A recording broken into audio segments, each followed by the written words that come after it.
नमस्कार मित्रांनो, स्वागत आहे आपलं महा गव्हर्नमेंट एक्झाम या यूट्यूब चॅनलवर। तर आज आपण मराठी या विषयाचे काही महत्त्वाचे प्रश्न बघणार आहोत। तर व्हिडिओ पूर्ण शेवटपर्यंत नक्कीच पहा। यातला पहिला प्रश्न आहे, खालील समानार्थी शब्दाच्या जोड्या दिल्या आहेत, त्यातील चुकीचा पर्याय शोधा। यातला चुकीचा पर्याय आहे संहार, रक्षण। संहार म्हणजे नष्ट, नाश, मोडतोड, विध्वंस, विनाश। शत्रु, दुश्मन, रिपू, वैरी, अरी। पान, पत्र, दल, पर्ण, पल्लव। पुढचा प्रश्न, तम या शब्दासाठी समानार्थी नसलेला शब्द कोणता आहे? नभ। अंधार, अंधार म्हणजे काय? तम, अंधकार, तिमिर, काळोख। आकाश म्हणजे नभ, आभाळ, गगन, अंबर, अंतराळ, व्योम, तारंगण, अंतरिक्ष। पुढचा प्रश्न, त्यांनी असंख्य केल्या। त्यांनी काय केल्या? असंख्य चुका केल्या। दिलेल्या वाक्यातून अनेकांचा अनेक वचनाचा बोध होत असल्याने चुका हे योग्य आहे।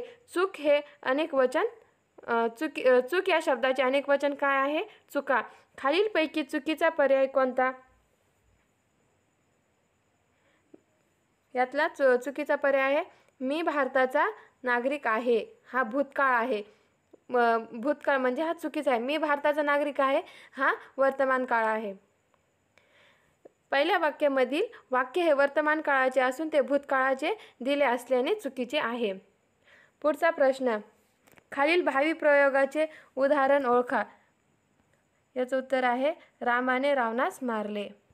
ज्या वाक्यातील क्रियापद हे कर्त्याचे व कर्माच्या दोन्हीच्या लिंग वचनानुसार बदलत नसेल तर तो भावी प्रयोग असतो। पुढचा प्रश्न, श्याम वर्गात कधीच गैरहजर राहत नाही। अधोरेखित शब्दाचा समास ओळखा। याचं उत्तर आहे अव्ययभाव समास। अव्ययभाव समास, ज्या समासातील पहिले पद महत्त्वाचे असून क्रियाविषयी सारखे कार्य करतो त्यास अव्ययभाव समास असे म्हणतात। पुढचा प्रश्न, खालीलपैकी कोणते दासी शब्दाचे अनेक वचन आहे? त्याचं उत्तर आहे दासी। पुढचा प्रश्न, लवाने चंद्रकेतूचा घोडा धरला। प्रयोग ओळखा। कर्मणी प्रयोग। कर्मणी प्रयोग म्हणजे काय? ज्या प्रयोगातील कर्माचे लिंग वचनानुसार क्रियापद बदलत असेल तर तो प्रयोग कर्मणी असतो। कर्मणी प्रयोगात कर्त्याला प्रत्यय असतो व कर्माला कधीच प्रत्यय नसतो। उदाहरणार्थ, लवाने चंद्रकेतूचा घोडा धरला। दुसरं उदाहरण काय आहे? लखुदादाने कौल लावला।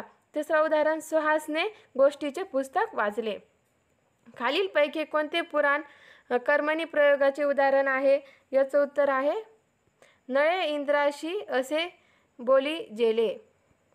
पुराण प्राचीन कर्मणी प्रयोग। पुराण किंवा प्राचीन कर्मणी प्रयोगात क्रियापदाला ज प्रत्यय लावून करीजे, बोलीजे, कीजे, देईजे असे क्रियापद आले असेल तर तो पुराण प्राचीन प्रयोग असतो। उदाहरणार्थ, नळे इंद्राशी असे बोली जेले। त्वा काय कर्म करीजे, त्वा काय शास्त्र धरीजे, लघुले कराजे। पुढचा प्रश्न, अधोरेखित शब्दाचा समास कोणता आहे? 5-10 रुपयांनी त्याचे काय होणार? याचं उत्तर आहे संख्यावाचक विकल्पार्थ समास। ज्या समासाचा विग्रह करताना किंवा अथवा वा या विकल्प दाखवणाऱ्या अव्ययाचा उपयोग करावा लागतो तेव्हा तो समास वैकल्पिक द्वंद्व असतो। परंतु दोन्ही पदे ही संख्यासूचक असून विकल्प दाखवित असेल तर त्या समासाला संख्यावाचक विकल्पार्थक समास म्हणतात। उदाहरणार्थ, 5-10, 5 किंवा 10, 1-2, 1 किंवा 2, 2दा, 3दा, 2दा किंवा 3दा। पुढचा प्रश्न, खालीलपैकी कोणते वाक्य रीती भविष्य काळातील आहे? याचं उत्तर आहे तृप्ती चित्र बनवत राहील। जेव्हा वाक्यातील क्रियापदाचा रूपावरून क्रिया भविष्यात सतत घडत असल्याची रीत दिसून येते त्यास रीती भविष्यकाळ म्हणतात। साधारणतः वाक्याच्या शेवटी त राहील, त जाईल असे असेल तर तो काळ रीती भविष्यकाळ असतो। उदाहरणार्थ, तृप्ती चित्र बनवत राहील, मी पुस्तक वाचत जाईन इत्यादी। पुढचा प्रश्न, अवजड लाकूड डोक्यावरून वर घेऊन तो 5 किलोमीटर पायी चालला। अधोरेखित शब्दाचा लिंग ओळखा। याचं उत्तर आहे नपुंसक लिंग।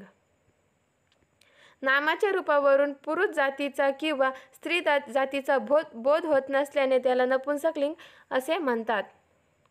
पुढचा प्रश्न, वाक्यात क्रियापदाने दाखवलेली क्रिया करणारा जो कोणी असतो त्यास काय म्हणतात? त्याला कर्ता असे म्हणतात. पुढचा प्रश्न, मग आता कर्ता का म्हणतात? वाक्यातील क्रियापदाची दाखवलेली क्रिया करणारा कर्ता असतो व कर्त्याची क्रिया ज्यावर घडते तो कर्म असतो. पुढचा प्रश्न, खालील पर्यायी उत्तरातील विरुद्धार्थी शब्द असलेले पर्यायी उत्तर कोणते आहे? याचं उत्तर आहे आगंतुकचा विरुद्धार्थी शब्द आमंत्रित. Thank you friends. माझं चॅनल सबस्क्राईब करा, लाईक करा आणि शेअर करा. धन्यवाद.